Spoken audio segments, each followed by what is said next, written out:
नमस्कार दोस्तों, स्वागत है आपका आज के को नए महत्वपूर्ण वीडियो में। आज के वीडियो में हम देखने वाले हैं एमपीईएसबी के द्वारा group 4 assistant grade 3 steno typist शीघ्र लेखक एवं अन्य विभिन्न प्रकार की पदों के लिए जो ईएसबी के द्वारा ग्रुप 4 की आपकी जो रिक्रूटमेंट चल रही है, इसके ऑनलाइन फॉर्म को कैसे फिल करना है, जिसकी लास्ट डेट आपकी 17 मार्च 2025 रखी गई है। तो आप सभी स्टूडेंट से रिक्वेस्ट है, आपने यदि अभी तक फॉर्म फिल नहीं किया है तो आप जल्दी से जल्दी फॉर्म फिल कर दीजिए और डेट बढ़ने का वेट मत कीजिए, क्योंकि अभी भी ऐसे स्टूडेंट होंगे कि डेट बढ़ने का वेट करते हैं, फिर बाद में आप सोचते हैं कि हम फिल कर लेंगे तो और लास्ट में आपकी साइड भी प्रॉब्लम करने लगती है। तो इसलिए आपको अभी ही फिल कर देना है। और जिसने फॉर्म को फिल कर दिया है तो आपको एक बार फॉर्म का स्टेटस भी चेक कर लेना है। कहीं ऐसा तो नहीं कि आपने किसी गलत इन्फॉर्मेशन फिल कर दी थी और गलत डॉक्यूमेंट अपलोड कर दिया था तो आपका फॉर्म रिजेक्ट हो चुका है। यदि ऐसा है तो आप 17 तारीख तक आप दोबारा से न्यू फॉर्म फिल कर सकते हैं। तो ये पूरी प्रोसेस आपको कैसे चेक करना है आपको बार बार वीडियो में बताया जाता है, ताकि आप गलती यहाँ पर ना करें। और वीडियो आपका थोड़ा सा बड़ा हो सकता है, लेकिन आपको हम पूरी जानकारी कंप्लीट बीच बीच में आपको सभी जानकारी बताते हैं। हम चाहें तो 6 से 7 मिनट भी आपको पूरी वीडियो बना सकते हैं, लेकिन उस वीडियो को देखने का कोई मतलब नहीं है। आपको यूट्यूब पर और सैकड़ों वीडियो ऐसे मिल जाएंगे, लेकिन हमारा वीडियो का उद्देश्य ये है कि आपको पूरी जानकारी बताएं। और यदि आप वो गलती कर रहे हैं तो गलती करने से बच जाएँ, और यदि आपने गलती कर दी है तो उसको आप सुधार लें। और फॉर्म जिसने फॉर्म फिल कर दिया और कोई मिस्टेक हो चुकी है तो आप दोबारा से अपने फॉर्म को चेक कीजिए। आप प्रिंट निकालिए तो प्रिंट को चेक कीजिए, एक एक नाम, एक एक जानकारी, एक एक स्पेलिंग। और आप पोस्ट को भी चेक कर लीजिए, कहीं आपने पोस्ट गलत पोस्ट पर टिक तो नहीं कर दिया है। यदि कर दिया है तो आप उसको अनटिक कर दीजिए, क्योंकि आगे जो भी प्रॉब्लम होने वाली तो आगे हम वीडियो में बताएंगे कि आपको आगे क्या प्रॉब्लम होगी और आपका सिलेक्शन से आप बाहर हो जाएंगे। तो सभी समस्या को और सभी डाउट को हम इसी वीडियो में कंप्लीट करते जाएंगे और पूरा फॉर्म फिल का प्रोसेस हम एक एक करके देखते जाएंगे। तो चलिए स्टार्ट करते हैं आज के वीडियो को। साथ ही आप सभी से सिर्फ एक ही रिक्वेस्ट है, चैनल पर आप पहली बार विजिट कर रहे हैं तो चैनल को सब्सक्राइब करके बेल आइकन प्रेस करके जरूर रखिए। इससे संबंधित जैसे कोई और अपडेट आती है तो आपको इसी चैनल पर वीडियो के माध्यम से जानकारी दे दी जाएगी। साथ ही वीडियो को लाइक नहीं किया तो वीडियो को लाइक भी जरूर कर दीजिए। तो चलिए सबसे पहले तो आपको इसके रूल बुक को आपको शॉर्ट में दिखा देते हैं कि कैसे आपको पोस्ट को चेक करना है और कैसे आपको फिल करना है। तो इसकी हमने रूल बुक डाउनलोड कर ली है। आप भी रूल बुक को डाउनलोड करके एक एक जानकारी पहले पढ़ लीजिए। आप आंख बंद करके किसी की बातों में आकर फॉर्म को फिल मत कीजिए। आप स्वयं अब आप मोबाइल जब चला रहे हैं, एंड्रॉयड मोबाइल चला रहे हैं, तो ओबियसली आप इतना तो आप जानते होंगे कि कैसे आपको पढ़ना है और चेक करना। पूरा रूल बुक आपको हिंदी में दिया है, तो आप पूरी जानकारी एक एक यहाँ पर स्टार्ट से लेकर पूरी जानकारी आपको यहाँ पर पढ़ना है। और सबसे मोस्ट इंपॉर्टेंट आपको यहाँ पर बता दें कि पोस्ट आपको कैसे चेक करना है। पोस्ट ही आपको दिखा देती है। तो अब आपको पोस्ट कैसे चेक करनी है वो समझिए। तो यहाँ पर आप नीचे को आइए तो सबसे पहले तो आप विभाग अब अपनी सुविधा अनुसार जो भी आपको पसंद है कि आप इस विभाग में यदि जॉब लगती तो आप इस विभाग में करना चाहते हैं, तो यहाँ पर पहले सबसे ऊपर विभाग दिया, जैसे आपका फॉर एग्जांपल संस्कृति परिषद आपका दिया गया है। अब इतनी पोस्ट कोड आपको यहाँ पर दिख रहा है, जैसे ये पोस्ट कोड आपका है, पोस्ट कोड आपका जैसे 1 है तो ये आपकी पोस्ट जैसे समझिए स्टेनोग्राफर के लिए है। अब स्टेनोग्राफर में आपकी कौन सी योग्यता मांगी गई, तो ये आपको जो योग्यता दिख रही है नंबर 1 में आपके पास 12th मांगा गया है। फिर उसके बाद आपका कंप्यूटर डिप्लोमा मांगा गया है 1 साल का, और आपके पास जो CPCT वो मांगा गया है, और 100 शब्द प्रति मिनट आपका ये टाइपिंग मांगा है। तो ये सभी आपके पास है, तो इसको पोस्ट कोड आप नोट कर लीजिए। यदि नहीं तो उसको आप छोड़ दीजिए। नेक्स्ट पोस्ट कोड देखिए इसी प्रकार से आपकी दूसरा पोस्ट कोड है, जैसे आपका असिस्टेंट ग्रेड 3 है तो उसमें आपकी योग्यता दी गई है। यदि आप ये योग्यता आपके पास है तो इस पोस्ट कोड को नोट कर लीजिए और इसको आप आगे प्रेफरेंस में आप फिल कीजिए। इसी प्रकार से सभी पोस्ट कोड को अब जैसे आपका दूसरा डिपार्टमेंट यहाँ पर ये चालू हो गया है, जैसे आपका ये Madhya Pradesh nursing registration council, तो इसमें भी आपकी वही पोस्ट है असिस्टेंट ग्रेड 3 की है। इसमें आपकी अलग अलग कैटेगरी दी गई हैं और यहाँ पर आपकी अलग अलग पोस्ट की अलग अलग योग्यता दी गई है और इसमें अलग अलग पोस्ट कोड यहाँ पर वेतनमान भी दिया गया है। इन सभी के आपको पोस्ट कोड जरूर नोट करते जाना है। जिस पोस्ट कोड के जैसे फॉर एग्जाम्पल के लिए आपका ये पोस्ट कोड 03 है, तो यदि आप इस पोस्ट कोड के लिए एलिजिबल हैं, आप इसको अप्लाई करना चाहते हैं, तो आप पहले किसी पेज पर आप नोट करते जाइए। इसी प्रकार से आपको सभी पोस्ट कोड को यहाँ पर देखते जाना और यहाँ पर आप देखते जाइए। यहाँ पर आप उसका साथ में आपको यहाँ पर विभाग का नाम भी दिया जाएगा। यहाँ पर आप देखते जाइए जैसे आपकी और दी गई हैं। इस प्रकार से आपको चेक करना है सभी को। जिस पोस्ट के लिए आप योग्य नहीं है उसको आप छोड़ते जाइए और जिसके लिए आप हैं तो उसको आप नोट करते जाइए। तो ये पूरा प्रोसेस आपको चेक कर लेना है, एक एक जानकारी। अब चलिए इसके फॉर्म को कैसे फिल करना वो आपको यहाँ पर चेक कर लेते हैं। तो फॉर्म अपनी मोबाइल से आप आसानी से फिल कर सकते हैं। तो फॉर्म के लिए आपको अपने मोबाइल में या लैपटॉप में ब्राउजर को ओपन करना है। अब ब्राउजर में ओपन करने के बाद आपको टाइप करना है MPESB और सिंपल आपको सर्च पर क्लिक करना है। और जैसे इस पर आप क्लिक करते हैं तो जो पहली लिंक दिख रही है इसी पर आपको क्लिक करना है। इसके बाद आपको जो इंग्लिश का ऑप्शन दिख रहा है इस पर क्लिक करना है। और इसके पहले भी हमने वीडियो बनाई है, तो ये आपके रिमाइंडर वीडियो है और जो भी आपने गलती कर दी है तो इसका पूरा हम जानकारी बताने वाले हैं। और फॉर्म फिल का भी प्रोसेस लिंक ओपन है। तो यहाँ पर देखिए आपका जो होम पेज ओपन हो चुका है। तो यहाँ पर जो ऑनलाइन फॉर्म का ऑप्शन दिख रहा है इस पर आपको क्लिक करना है। अब जैसे इस पर क्लिक करते हैं तो यहाँ पर नीचे को चले जाइए स्क्रॉल करते हुए, तो यहाँ पर आपको जो ग्रुप 4 का फॉर्म चल रहा है, तो यहाँ पर आपको जो रूल वही आपको हम दिखाइए, उसको डाउनलोड करने के लिए जो पीडीएफ का ऑप्शन दिख रहा है रेड कलर का, इस पर आप टिक कीजिए, क्लिक कीजिए, तो यहाँ से आपकी पीडीएफ डाउनलोड हो जाएगी। और जिसने फॉर्म फिल कर दिया और कोई गलती हो चुकी है, आपने गलत पोस्ट कोड फिल कर दिया है या कोई फॉर्म में मिस्टेक हो चुकी है, तो फॉर्म एडिट कर लीजिए। एडिट की लिंक ओपन है, 22 तारीख तक आप इसमें फॉर्म को सुधार सकते हैं। अब फॉर्म कैसे सुधारना है, फोटो, सिग्नेचर, डॉक्यूमेंट, एक जानकारी कैसे सुधारनी है, तो इसका जस्ट चैनल पर वीडियो अपलोड किया हमने, पूरा प्रोसेस आपको बताया है, तो उसका वीडियो डिस्क्रिप्शन में दे दी है हमने लिंक, तो उसको देखकर अपने फॉर्म एडिट का वीडियो आप वहाँ पर से देख सकते हैं और फॉर्म को सुधार सकते हैं। अब अप्लाई करने के लिए यहाँ पर जो आपको लिंक दिख रही है रेड कलर की, इस पर आपको क्लिक करना है और इसमें आप ऑल इंडिया के कहीं की भी स्टूडेंट हैं, आप यदि एलिजिबल हैं तो आप इसमें अप्लाई कर सकते हैं, लेकिन आप जनरल से यहाँ पर काउंट की जाएंगे। तो यहाँ पर जो टर्म एंड कंडीशन दिख रहा है, इस पर आपको टिक करना है, इसको तो आगे बढ़ाए पर आपको क्लिक कर देना है। और जैसे इस पर आप क्लिक करते हैं तो जो आपका प्रोफाइल पंजीयन क्रमांक है वो आपको यहाँ पर फिल करना है। अब यदि आप पहली बार फॉर्म को फिल कर रहे हैं तो प्रोफाइल पंजीयन कैसे करना है, तो इसका भी चैनल पर वीडियो अपलोड है, आप उसकी लिंक आपको डिस्क्रिप्शन में दे दी, तो उसको देखकर अपने प्रोफाइल पंजीयन को कर लीजिए। और यहाँ पर अपनी डेट ऑफ बर्थ फिल करना है और यहाँ पर आपको जो कैप्चा दिख रहा है, इस कैप्चा को सॉल्व करके इस पर फिल करना है और सत्यापित कर आगे बढ़ाए पर आपको क्लिक करना है। इसके बाद आप जैसे ही सत्यापित कर आगे बढ़ाए पर क्लिक करते हैं, अब यहाँ पर एक बात चेक कर लीजिए अच्छी तरीके से कि पूरी प्रोफाइल की जानकारी आपकी सही है, कोई नाम स्पेलिंग वगैरह गलत तो नहीं है। यदि गलत है तो यहाँ पर आपको जो एडिट प्रोफाइल का ऑप्शन दिख रहा है नीचे, इस पर जाइए, पूरी प्रोफाइल आप अपडेट कर लीजिए, सब कुछ सुधार लीजिए, नई photo, signature, hand declaration, document सब कुछ दोबारा से अपलोड कर लीजिए। अब प्रोफाइल को कैसे अपलोड करना है, कैसे आपको फोटो सिग्नेचर अपलोड करना है, मोबाइल से कैसे आप कर सकते हैं, तो इसका भी चैनल पर वीडियो अपलोड कर दिया हमने, पूरी प्रोसेस आपको मोबाइल से बताइए, तो आप घर बैठे बिना कहीं जाएँ आप मोबाइल से कर सकते हैं। उसके बाद आपका सब कुछ सही है तो आपको आगे बढ़ाए पर सिंपल क्लिक कर देना है। चलिए इस पर क्लिक कर देते हैं हम। अब जैसे आप फॉर्म फिल कर रहे हैं तो आपको एक जानकारी और आपको अभी क्लियर कर दें हम कि फ़ोटो सिग्नेचर आपकी, जैसे फ़ोटो है आपकी, तो फोटो यदि आपकी पुरानी प्रोफाइल बनी हुई तो क्योंकि अब आपको हम जानकारी इसमें वीडियो में बता रहे हैं। अब बहुत से स्टूडेंट ऐसे भी आएंगे कि वीडियो आप देखते नहीं हैं और बहुत सी इंपॉर्टेंट जानकारी जो मिस कर जाते हैं और बाद में फिर वही जानकारी आप आधी अधूरी जानकारी कमेंट में पूछते हैं। तो जो जानकारी हम मोबाइल से यहाँ पर बोल के बता देते हैं वो जानकारी कमेंट में बताना उतना पॉसिबल नहीं होता, इतना विस्तार से, और कुछ जानकारी यहाँ पर अब लिख के भी पॉसिबल नहीं होता है। इसलिए आपसे रिक्वेस्ट है कि आप वीडियो को थोड़ा सा देख लीजिए, ये वीडियो आपके लिए ही बताया जा रहा है। अब यदि आप इतना नहीं देख सकते तो फिर आपको हम क्या बोलें, तो ये पूरी जानकारी यहाँ पर समझ लीजिए। आपकी फ़ोटो 3 माह से तक पुरानी नहीं होनी चाहिए, कि फ़ोटो आपकी वाइट बैकग्राउंड की होनी चाहिए। फ़ोटो में आपका फेस एकदम क्लियर दिखना चाहिए, प्लस आपके कान क्लियर दिखने चाहिए। आप रूल बुक में पढ़िए तो उसमें आपको सब कुछ लिखा है। आप पूरी जानकारी यहाँ पर बताएंगे तो वीडियो बहुत बड़ा हो जाएगा, क्योंकि आप स्किप करके देखेंगे। तो और दूसरा, यहाँ पर आपका फ़ोटो का नाम क्लियर मेंशन होना चाहिए, आपका क्या नाम है, और फ़ोटो खींचने की डेट यहाँ पर होनी चाहिए, ना कि आपकी यहाँ पर आपकी डेट ऑफ बर्थ नहीं लिखनी है, फ़ोटो खींचने की डेट होनी चाहिए। और फोटो आपकी 3 माह से तक पुरानी नहीं होनी चाहिए जो आप यहाँ पर फॉर्म फिल कर रहे हैं।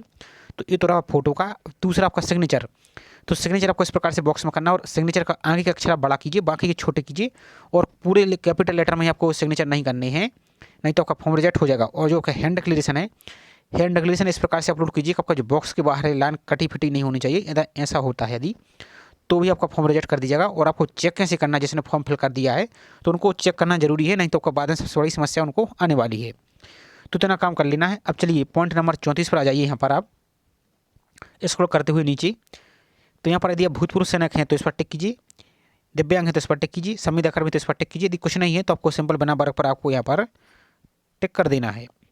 नेक्स्ट है कि आप शासकीय विभागों में, निगमों में, मंडलों में या स्वतः शासी निकायों में होमगार्ड हैं, तो यदि हैं तो यस, नहीं तो नो पर इस प्रकार से टिक करना है। नेक्स्ट है, क्या आप 1/1/1963 के बाद राष्ट्रीय छात्र सेना में पूर्णकालिक कैडेट अनुदेशक के रूप में भर्ती किए गए, यदि किए गए हैं तो हाँ पर, नहीं तो नहीं पर ही इस प्रकार से टिक करना है। नेक्स्ट है कि आप मध्य प्रदेश शासन की छठवीं सदा कर्मचारी हैं तो यस, नहीं तो नो पर ही इस प्रकार से टिक करते जाना है। नेक्स्ट ये ऑप्शन यदि आप मेरिट पर टिक करते हैं तब आपको यहाँ पर देना होगा, यदि प्रोफाइल में ही आप अनमेरिट कर देते हैं तो ये आपके ऑप्शन यहाँ पर आपको सेलेक्ट करने का ऑप्शन यहाँ पर नहीं दिखेगा। अब नेक्स्ट आ जाता है, क्या आप विक्रम पुरस्कार से संबंधित खिलाड़ी हैं, यदि हैं तो यस, नहीं तो नो पर ही टिक करना है। अब यहाँ पर एक समस्या और आने वाली है आगे आपको, तो अभी क्लियर कर दें। यदि जो ऑप्शन अभी आपको हम दिखा रहे हैं यस एंड नो, इन सभी पर आपको यस एंड नो करना ही है। यदि कोई भी ऑप्शन यहाँ पर छोड़ देते हैं तो आगे आपको प्रेफरेंस का ऑप्शन पर क्लिक नहीं होगा। अब सैकड़ों स्टूडेंट ये बोलेंगे कि आप आधी अधूरी जानकारी बता रहे हैं, तो जानकारी आपको आधी अधूरी नहीं बता रहे, पूरी जानकारी बता रहे हैं, लेकिन आप वीडियो को स्किप करके देख रहे हैं। तो यहाँ पर आपको यस एंड नो करना है। इसके बाद कि आप शासकीय सेवा में नियुक्ति के लिए नीचे दिए गए विभिन्न वर्गों में सम्मिलित एवं नियम पुस्तिका के अनुसार इस वर्ग के लिए विशेष लाभ, जिसमें आपकी आयु में 55% तक छूट एवं 55 ईयर तक छूट एवं बोनस अंक लेना चाहते हैं। अब वो यहाँ पर क्या क्राइटेरिया है, यहाँ पर देखिए, ये आपको ऑप्शन अलग अलग शर्तें दी गई, यदि इनमें से कुछ हैं तो इस पर टिक करना है और आपको यहाँ पर एस करना है। और जैसे यहाँ पर एनसीसी छात्र हैं, आप सी सर्टिफिकेट, यहाँ पर एनसीसी छात्र हैं, सी सर्टिफिकेट है, तो यहाँ पर आप एस करेंगे तो आपको यहाँ पर थोड़ा सा बोनस अंक आपको मिलेगा। यहाँ पर और देख लेना, यदि कुछ नहीं आपके पास इनमें तो सिंपल यहाँ पर नहीं पर ही टिक कर देना है। अब जो आपको प्रॉब्लम हम बता रही थी, अब यहाँ पर तो हमने तो यहाँ पर सभी ऑप्शन को यस नो कर दिया है, आपको भी चेक करना। उसके बाद यहाँ पर जो क्लिक या टू सिलेक्ट प्रेफरेंस का ऑप्शन दिख रहा है, इस पर आपको क्लिक करना। चलिए आपको यहाँ पर जैसे हम आपको एक ऑप्शन दिखा देते हैं, तो भाई तो ये नहीं होगा, तो आपको यहाँ पर सभी पर टिक कर देना। इसका तो क्लिक या तो सिलेक्ट प्रेफरेंस पर आपको क्लिक करना है। तो जैसे इस पर क्लिक करते हैं तो अब आपके यहाँ पर पूरी पोस्ट ओपन हो चुकी है। यदि आप मोबाइल से फिल कर रहे हो तो ध्यान से समझिए आपको पोस्ट को प्रेफरेंस कैसे देनी है। तो यहाँ पर समझिए, चलिए आपको स्टार्ट से ही दिखा देते हैं। तो यहाँ पर देखिए, थोड़ा सा जूम कर लेते हैं हम आपको। तो यहाँ पर आपको इस वाली भाग को आप खिसकाएंगे ऊपर की ओर, स्क्रॉल करेंगे इस प्रकार से स्क्रॉल करेंगे तो आपको यहाँ पर ये स्क्रॉल हो जाएगा इस प्रकार से, नीचे करेंगे तो नीचे, और यहाँ पर इस वाले भाग में आपको प्रेफरेंस दिखेगी। तो कैसे दिखेगी, तो जैसे समझिए फॉर एग्जाम्पल के लिए आपको इस पोस्ट के लिए आपको यहाँ पर जो Madhya Pradesh nursing registration council है, इसमें आपका सहायक ग्रेड 3 है। इसकी योग्यता भी आपको यहाँ पर पास में ही दिख रही है, तो इसको पहले पढ़ लीजिए। आपके पास यदि ये योग्यता है तो आपको यहाँ पर यस करना है, यानी यहाँ पर टिक करना है इस प्रकार से। और साइड में आपको जो 3 नंबर दिख रहा है इस पर आपको टिक करना है। तो ये पोस्ट आपकी पहली पोस्ट को देना चाहते हैं तो इस पर आप एक पहले क्रम पर आपको टिक करना है। यहाँ पर साइड में देखिए, अब आपको यहाँ पर देखिए, तो इसमें आपको यहाँ पर देखिए आपको एक पहले नंबर पर दिख रही है, एक बार आपको यहाँ पर क्लिक कर देना है। सिंपल एक बार आपको क्लिक करना है तो आपकी पहले नंबर पर हो चुकी है। अब दूसरे इसको स्क्रॉल कीजिए। अब जैसे फॉर एग्जाम्पल कि आपका ये संचालनालय चिकित्सा विभाग है, स्टेनोग्राफर। अब यदि इस पोस्ट के लिए आप एलिजिबल नहीं है, आपके पास ये योग्यता नहीं, तो आपको नहीं पर इस प्रकार से टिक करना है और इसको छोड़ देना है, स्क्रॉल करना है नेक्स्ट। अब यदि इस पोस्ट के लिए आप चिकित्सा विभाग है, यदि इस पोस्ट के लिए कोडिंग क्लर्क, अब इसके पास भी आपके पास योग्यता नहीं तो इस पर भी नो कीजिए, इसको छोड़ दीजिए। अब नेक्स्ट आपकी संचालनालय चिकित्सा विभाग सहायक ग्रेड 3। अब जो आपको यहाँ पर योग्यता दी गई, यदि आप इसके लिए एलिजिबल हैं, अब इसके लिए आप दूसरे नंबर पर प्रेफरेंस देना चाहते हैं तो इसको आप दूसरे नंबर पर इस प्रकार से टिक कीजिए, और जो आपको साइड में 6 दिख रहा है इस पर टिक करना है। तो यहाँ पर अब इसमें आप टिक कीजिए, यहाँ पर टच कीजिए एक बार। तो यहाँ पर देखिए आपकी ये पोस्ट एक पहले नंबर पर, ये पोस्ट आपकी ऑटोमेटिक दूसरे नंबर पर आ चुकी है। इसी प्रकार से आप और पोस्ट को स्क्रॉल कीजिए, जैसे आपकी ये पोस्ट है रिसेप्शनिस्ट की, आपकी क्लर्क की, यदि ये योग्यता आपके पास है तो यहाँ पर टिक करना है और इस पर 7 नंबर पर टिक करना है। तो ये पोस्ट आपके यहाँ पर देखिए तो तीसरे नंबर पर ऑटोमेटिक ऐड हो चुकी है। सिर्फ आपको इस पर आपको एक बार टिक करना है, बाकी ऑटोमेटिक इसी क्रम में आपकी ये ऐड होती जाएंगी। आई होप आप समझ पा रहे होंगे मेरी बात को। मोबाइल में थोड़ा इसी प्रकार से रहेगा, तो जिस क्रम में आप पोस्ट को देना चाहते हैं, इसलिए आपको हमने रूल बुक में आपको पहले ही बताया है कि पोस्ट कोड आप लिखते जाइए, तो खटाखट से आप जल्दी आप पोस्ट कोड को ही आप टिक करते जाइए, बाकी पोस्ट कोड को यहाँ पर आप इस प्रकार से नो करते जाइए। और जिस पोस्ट के लिए आप एलिजिबल हैं उसको इस प्रकार से यस कीजिए, और यहाँ पर देखिए तो चौथे नंबर पर आपकी ऑटोमेटिक यहाँ पर ऐड हो चुकी है। और जिसके लिए आप एलिजिबल नहीं है तो यहाँ पर नो पर टिक करते जाइए। इसी प्रकार से आपको सब पर यस और नो कर देना है। और सभी पोस्टों की अलग अलग योग्यता दी है, तो आपको गलती नहीं करनी है, आपको चेक कर लेना है। यदि जिस योग्यता के लिए आप जिस पोस्ट के लिए योग्य नहीं है तो उस पोस्ट को आपको सेलेक्ट नहीं करना है, क्योंकि जब आपका रिजेक्ट आएगा तो पोस्ट तो आपकी मल्टीपल रहेगी, लेकिन सिलेक्शन पता है कैसा होगा, सिर्फ एक पोस्ट के लिए आपका सिलेक्शन होगा, बाकी आपकी वेटिंग में रहेगी। अब जिस पोस्ट के लिए आपका मेरिट में नाम आएगा उसी पोस्ट के बेस पर आपको डॉक्यूमेंट वेरिफिकेशन के लिए बुलाया जाएगा। अब जब वहाँ पर आप डॉक्यूमेंट वेरिफिकेशन में जाएंगे तो जिस पोस्ट के लिए आप एलिजिबल नहीं है तो वहाँ पर आपको सिंपल बाहर कर दिया जाएगा, और दूसरी पोस्ट के लिए आपको यदि वेटिंग वाली कोई पोस्ट छोड़ता है तब आपका मेरिट में नाम आएगा, नहीं तो आपका फिर कभी नाम आपका नहीं आएगा। तो ये सबसे बड़ी गलती आपको नहीं करनी है, आपको फॉर्म को अच्छी तरीके से चेक करके ही सबमिट करना है। उसके बाद यहाँ पर आपको पॉइंट नंबर 45 पा जाना है। अब यहाँ पर आपको मध्य प्रदेश का जो रोजगार कार्यालय में जीवित पंजीयन है अथवा नहीं, तो यहाँ पर आपको वहाँ पर ही टिक करना है। यदि नहीं पर टिक करते तो फॉर्म यहाँ से फिल नहीं कर पाएंगे, तो यहाँ पर आपको वहाँ पर टिक करना है। अब जो मध्य प्रदेश के बाहर के स्टूडेंट हैं वो सोच रहे होंगे कि रोजगार पंजीयन क्या चीज़ है। तो रोजगार पंजीयन आप ऐसा समझिए कि ये आपका पोर्टल पर एक रजिस्ट्रेशन होता है, जिससे मध्य प्रदेश सरकार को पता चलता है कि किस जिले में कितने बेरोजगार हैं, जिसके लिए रोजगार के लिए पंजीयन किया गया है। तो रोजगार पंजीयन आपका ऑनलाइन मोबाइल से ही हो जाता है। तो रोजगार पंजीयन आप चाहे मध्य प्रदेश के हों और चाहे मध्य प्रदेश के बाहर के हों, दोनों के लिए रोजगार पंजीयन करना होगा। आप किसी भी ज़िले में, अब सिंपल से आप कुछ नहीं कीजिए, तो मध्य प्रदेश की जो राजधानी भोपाल है उस ज़िले को सेलेक्ट कर लीजिए और रोजगार पंजीयन कर लीजिए। रोजगार पंजीयन कैसे करना है तो इसका चैनल पर वीडियो अपलोड है, उसकी लिंक हमने डिस्क्रिप्शन में दे दी है, तो उसका देखकर आप रोजगार पंजीयन को कर लीजिए। अब वहाँ पर बहुत से स्टूडेंट के लिए एक डाउट आएगा, तो अभी आपको क्लियर कर दें ही। आपको लोकल बॉडी, जिला, सब कुछ आपको एमपी सेलेक्ट करना है। सिर्फ आपको वहाँ पर क्या करना है, आपका जो वर्तमान पता है, जो आपके स्टेट का जो रियल एड्रेस वाला है पता है, वो आपको फिल करना है, और आपको पिन कोड आपका फिल कर देना। बाकी की जानकारी जो एमपी की दिख रही है वो फिल कर दीजिए। बाकी एजुकेशन क्वालिफिकेशन आपकी जो है वो सही फिल कीजिए। उस वीडियो में देख लीजिए तो आपको सब कुछ समझ में आ जाएगा। लिंक आपको डिस्क्रिप्शन में हमने दे दी है। तो यहाँ पर आपको रोजर पंजीयन क्रमांक फिल करना है, यहाँ पर पंजीयन की डेट। अब रोजर जिस डेट को आपने रोजर पंजीयन किया वो डेट फिल करनी है। यदि जिसने बीच में कभी रिन्यू किया है तो रिन्यू वाली डेट फिल नहीं करनी है आपको, जो स्टार्ट में ही आपको रोजर पंजीयन किया था वही डेट आपको यहाँ पर दिख रही होगी, तो वही आपको यहाँ पर इस वाले ऑप्शन में फिल कर देनी है। यहाँ पर रोजर पंजीयन का जिले का नाम, तो किस जिले से आपने रोजर पंजीयन किया है उस जिले का नाम आपको सही सही फिल करना है। नेक्स्ट है पॉइंट नंबर 46। तो यहाँ पर बोला गया है आवेदित पदों हेतु नियम पुस्तिका के अनुसार न्यूनतम सेक्शन अर्हता एवं अनर्हता को आपने अच्छी तरह से पढ़ लिया है, तदनुसार आप सेक्शन अर्हता और अनर्हता यहाँ पर आप रखते हैं, तो यहाँ पर आपको हाँ ही करना है। अब नेक्स्ट है पॉइंट नंबर 48। यहाँ पर देखिए, क्या आपके पास समग्र आईडी क्रमांक है, तो जो मध्य प्रदेश की निवासी हैं यदि आपके पास समग्र आईडी क्रमांक है, जो आपकी फैमिली आईडी होती है, फैमिली आईडी में आपकी आईडी अलग होगी और अलग मेंबर की आईडी अलग होगी। तो जो आपकी आईडी है, एक आपकी समग्र आईडी होती है, जो पूरी फैमिली की आपकी आईडी होती है वो अलग होती है, और अलग अलग मेंबर की आईडी आपकी अलग रहती है। तो जो आपकी आईडी है यदि आपके पास है तो यहाँ पर हाँ पर टिक करना है और वो आईडी आपको यहाँ पर फिल कर देना है। यदि आपके पास नहीं तो इसको आप नहीं कर सकते, ये आपकी ऑप्शनल है, आपको यहाँ पर ये रोजर पंजीयन जैसा अनिवार्य यहाँ पर नहीं है। अब नेक्स्ट है एग्जाम सेंटर। तो 4 एग्जाम सेंटर आपको दिए गए हैं, तो इतनी एग्जाम सेंटर में आपको एग्जाम होने वाला है। तो यहाँ पर आपको जो नियरेस्ट एग्जाम है यहाँ पर आप देख सकते हैं, इनको आप इस प्रकार से सिलेक्ट कर सकते हैं। कोई भी 4 एग्जाम सेंटर यहाँ पर आप इस प्रकार से सिलेक्ट कर लीजिए। इसके बाद आपको घोषणा पत्र पर आपको इस पर टिक करना है टर्म एंड कंडीशन पर, और उसके बाद आपको आगे बढ़ाई पर आपको सिंपल क्लिक करना है। अब जैसे आप यहाँ पर आगे बढ़ाई पर क्लिक करते हैं तब आपको यहाँ पर एक पूरा फॉर्म सबमिट हो जाएगा, और यहाँ पर ध्यान से समझिए, अब आपको अभी भुगतान नहीं है इस प्रकार से आपको दिख रहा होगा, और यहाँ पर आपको एप्लीकेशन नंबर भी दिख रहा होगा, तो उसको आपको पहले नोट कर लेना है। तो यहाँ पर देखिए आपने थोड़ा सा पर्सनल जानकारी यहाँ पर हाइड कर दिए। तो यहाँ पर देखिए एक आपको आवेदन क्रमांक दिख रहा होगा, तो इसका पहले स्क्रीनशॉट ले लीजिए, इसको नोट कर लीजिए। इतना करने के बाद आपको यहाँ पर सिंपल नीचे की ओर चले आना है। अब जैसे आप इसकी नीचे की ओर चले जाते हैं तो यहाँ पर आपको एम्प्लॉयमेंट का कॉन्टैक्ट नंबर दिख रहा है, इस पर कोई प्रॉब्लम आती है तो सर आप बात कर सकते हैं। अब यहाँ पर आपको 2 प्रॉब्लम सबसे बड़ी आने वाली है। आप वीडियो स्टूडेंट नहीं देखेंगे और बाद में कमेंट करेंगे, तो आपको हम अभी क्लियर कर दें कि जैसे आप फीस पेमेंट कर रहे हैं तो सबसे पहले आपको जो प्रिंट का ऑप्शन दिख रहा है, इस प्रिंट वाले ऑप्शन पर आपको क्लिक करना है। अब जैसे इस पर क्लिक करते हैं तो यदि आप क्रोम ब्राउजर से फिल कर रहे हैं तो आपका प्रिंट नहीं होगा, आपको एक एरर दिख रहा होगा, तो उस पर आपको एक बार क्लिक करना और एक बार आपको सिंपल बैक कर देना। अब जैसे आप बैक पर क्लिक करते हैं फिर आपको जो प्रोसीड टू पेमेंट का ऑप्शन दिख रहा है, इस प्रोसीड टू पेमेंट वाले ऑप्शन पर क्लिक करना है। तो आपका नेक्स्ट पेज ओपन होगा, वहाँ पर आपको अलग अलग ऑप्शन देखेंगे पेमेंट करने का, तो उसको अपनी फीस को पेमेंट कर दीजिए। और एक बात और, आप जैसे फीस को पेमेंट करते हैं तो आपको पेज को रिफ्रेश नहीं करना, आपका ऑटोमेटिक यहाँ पर रीडायरेक्ट कर दिया जाएगा। अब जैसे रीडायरेक्ट हो जाता है, अब आपको क्या करना है, प्रिंट क्रोम ब्राउजर से नहीं आता है तो आपको क्या करना है, गूगल प्ले स्टोर में जाइए, वहाँ से जो फायरफॉक्स ब्राउजर है उस फायरफॉक्स ब्राउजर को डाउनलोड कर लीजिए, और डाउनलोड करने के बाद आपको इस फॉर्म को प्रिंट लेना है, तो आपकी PDF आसानी से मोबाइल में सेव हो जाएगी, और उस प्रिंट की आप हार्ड कॉपी निकाल के सेव करके रखना है, क्योंकि PDF आपकी बाद में कभी भी डिलीट हो सकती है। तो इतना काम आपको करना है। अब जिसने फॉर्म को फिल कर दिया है, और आपको भी अपनी फ़ीस को चेक कैसे करना है कि सही में फ़ीस पेमेंट हुई है, ऐसा तो नहीं कोई फॉर्म रिजेक्ट हो गया है या फीस पेंडिंग है, तो वो कैसे चेक करना चाहिए वो आपको हम दिखा देते हैं। तो ये सबसे मेन इंपॉर्टेंट है, और पूरा समस्या सबसे ज़्यादा यही पर स्टूडेंट को आ रही है। अब यदि बाहर से फॉर्म फिल करा रहे हैं तो आपके लिए भी जानना और ज़्यादा ज़रूरी है। तो जो आपकी होम पेज है जहाँ से आपने फॉर्म फिल किया, पर नीचे की ओर चले आइए, तो आपको हम पर अलग अलग ऑप्शन आपको दिखा रहे हैं।